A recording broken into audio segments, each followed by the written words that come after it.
Hello दोस्तों, नमस्ते, प्रणाम। मैं प्रमीला यादव अपने यूट्यूब चैनल पर आप सभी का स्वागत करती हूँ। एक बहुत प्यारा सा नाच गीत लेकर आई हूँ आप लोग के बीच। चुटकुला मज़ेदार है, आप लोग सुनिए और अपना प्यारा प्यारा सा आशीर्वाद दीजिए।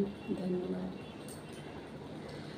ऊंची सड़किया गलिया नीछो बलमुआ मोर हेराई गई ननदो। ऊंची सड़किया गलिया नीछो बलमुआ मोर हेराई गई ननदो। हेराई गई ननदो, हेराई गई ननदो। ऊंची सड़किया गलिया नीछो बलमुआ मोर हेराई गई ननदो। ऊंची सड़किया गलिया नीछो बलमुआ मोर हेराई गई ननदो।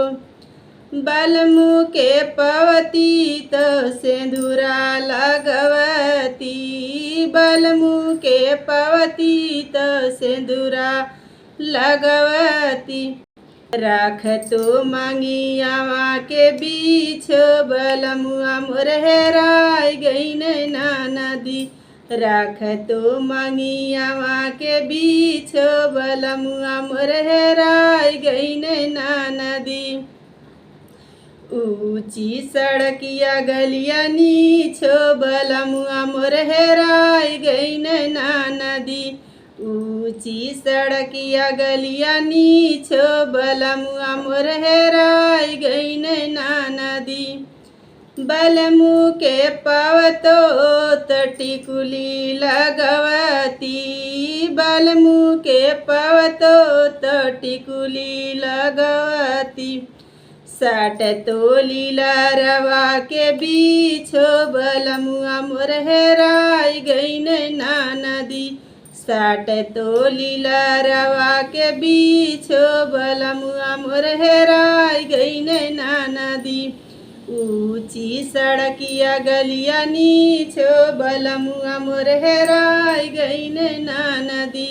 ऊंची सड़किया गलिया नीछो बलमुआ मोर हेराई गई ननदी।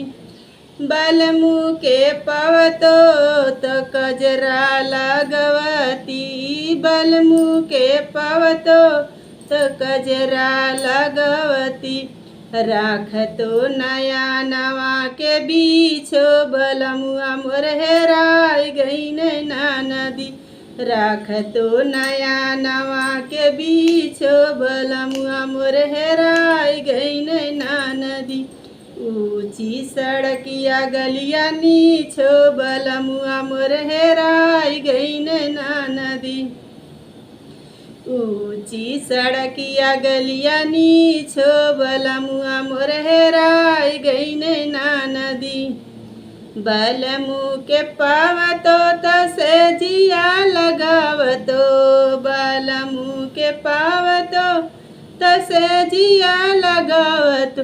राख तो से जरिया के बीछो बलमुआ मोर हेराई गई ननदी।